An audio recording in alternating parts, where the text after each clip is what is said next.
तो बच्चों इस क्वेश्चन को सबसे पहले करने के लिए लाइंस को स्टैंडर्ड फॉर्म में लिखेंगे। x minus x1 upon a, y minus y1 upon b, z minus z1 upon c। ठीक है बच्चों, उतना लिखने के बाद दूसरी लाइन को बगल में भी ऐसे ही लिखेंगे स्टैंडर्ड फॉर्म में। x minus x1 upon a, y minus y1 upon b, z minus z1 upon c। नव्या कहेगी ठीक है सर। तो पहली लाइन का फिक्स पॉइंट क्या हुआ सर? फिक्स पॉइंट को a कहते हैं। क्या हुआ बेटा? माइनस आई कैप माइनस जे कैप माइनस के कैप। दूसरी लाइन का फिक्स पॉइंट क्या होगा? उसको हम a2 मान लेते हैं। वो होगा 3i cap 5j cap 7k cap. अब बच्चा जो पहली लाइन है उसका b1 वेक्टर क्या है? 7i cap minus 6j cap plus k cap. दूसरी लाइन का b2 वेक्टर क्या है? i cap minus 2j cap plus k cap. अब कहोगे सर इतना तो हम कर ही लेंगे, लेकिन शॉर्टेस्ट डिस्टेंस कैसे निकालते हैं? तो बेटा शॉर्टेस्ट डिस्टेंस का जो स्टैंडर्ड है उसका लिए आप शॉर्टेस्ट डिस्टेंस को SD भी लिख सकते हैं। SD वो होता है बेटा A2 माइनस A1। ध्यान से देखिए, आपको लिखना पड़ेगा पहले A2 माइनस A1, फिर dot B1 cross B2, A2 minus A1 dot B1 cross B2 upon modulus of B1 cross B2। तो बच्चों ये एक स्टैंडर्ड होता है। इस स्टैंडर्ड को यूज करके आप दो लाइंस के बीच की शॉर्टेस्ट डिस्टेंस निकाल सकते। तो सर ये स्टैंडर्ड तो बहुत आसान है, क्योंकि मैं A2 माइनस A1 भी निकाल लूंगी, B1 क्रॉस B2 भी निकाल लूंगी, और B1 क्रॉस B2 का मॉडुलस भी निकाल लूंगी। सब कुछ यहाँ पुट कर दूंगी और दो लाइंस के बीच की शॉर्टेस्ट डिस्टेंस निकल करके आ जाएगी। तो नव्या का ये फॉर्मूला रन हो गया। A2 minus A1 dot B1 cross B2 upon modulus of B1 cross B2। नव्या कह रही सर बिल्कुल 100% ये मेरे को लर्न हो गया। तो सर A2 और A1 तो मैं निकाल ही लूंगी। निकाल के दिखाऊं? ये देखिए सर, आपने पहले ही निकाले हैं। सर मेरे को तो बस निकालना है A2 माइनस A1। तो सर A2 क्या है? वो है 3i plus 5j plus 7k। ये हो गया A2। माइनस A1 तो माइनस करेंगे तो उसके सारे टर्म माइनस के ही हैं, तो माइनस माइनस प्लस हो जाएगा, हम डायरेक्टली लिख देते हैं।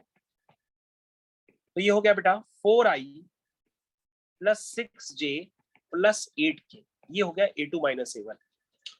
नव्या कहेगी सर सारी झंझट तो B1 क्रॉस B2 की है, क्योंकि मैं बार बार भूल जाती हूँ कि सर डिटर्मिनेंट कैसे लिया जाता है।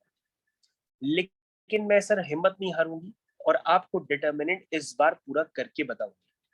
तो यहाँ पर है i j k। तो B1 वेक्टर क्या है? क्योंकि सर ये है 7 माइनस 6 1, फिर यहाँ 1 माइनस 2 1। B1 B2 वेक्टर देख लो, उसे आपको क्रॉस प्रोडक्ट में कन्वर्ट करना। तो नव्या कहेगी सर ये हो जाएगा क्वेश्चन। ले, बिल्कुल लो। तो सर i टाइम्स खट खट minus 6 plus 2 minus j times खट खट, देखो माइनस j टाइम्स खट खट 7 इंटू 1 माइनस 1 इंटू 1, यानी कि 7 minus 1 plus k times minus 14 plus 6। तो बेटा ये कितना निकल के आया? ये आ गया माइनस 4i माइनस 6j और माइनस का 8k। सब बच्चे ध्यान दें यहां पर बेटा B1 क्रॉस B2 निकल करके आ गया है।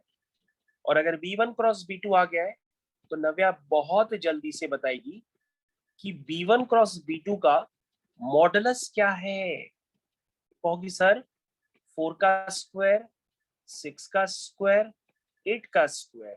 तो सर ये कितना हुआ? 64 प्लस 36 100 हुआ, और 16 116। तो नव्या कहेगी सर अब आपको डॉट प्रोडक्ट भी तो निकालना है A2 माइनस A1 का B1 क्रॉस B2 से। तो सर A2 माइनस A1 का B1 क्रॉस B2 से डॉट प्रोडक्ट भी आपको निकालना है ना, वही तो प्लेस करना है। तो सर a2 माइनस a1 क्या है, वो है 4i plus 6j plus 8k। और नव्या थोड़ा सा थक गई है। b1 क्रॉस b2 कितना है, -4i -6j -8k। तो नव्या कहेगी सर डॉट प्रोडक्ट तो मैं निकाल ही लूंगी, -16 -16 -36 माइनस क्या हुआ 64, यही आएगा ना डॉट प्रोडक्ट। सब बच्चे चेक करें, तो ये कितना आया, ये आया माइनस का 116। नव्या कहेगी सर फाइनली सारी चीजें निकल आई। अब हम लोग शॉर्टेस्ट डिस्टेंस, जिसको हम लोग एसडी कहते हैं, ये देखिए सर, इसमें हम सारी वैल्यूज पुट करने वाले हैं। तो सर न्यूमरेटर का डॉट प्रोडक्ट कितना आया था, -116। डिनोमिनेटर का मॉडुलस क्या था, √116। और सर इस पूरे का क्या लेना है, मॉडुलस लेना है। नव्या कह रही सर मॉडुलस का मतलब मेरे को पता है कि नेगेटिव वाली चीज पॉजिटिव हो जाती है। और सर ऊपर जो 116 है ना, उसको 2 बार रूट में 116 लिख लीजिए और आपका आंसर आ जाएगा फाइनली √116 यूनिट्स। तो बेटा फाइनली क्वेश्चन आपका यहाँ पे फिनिश हो।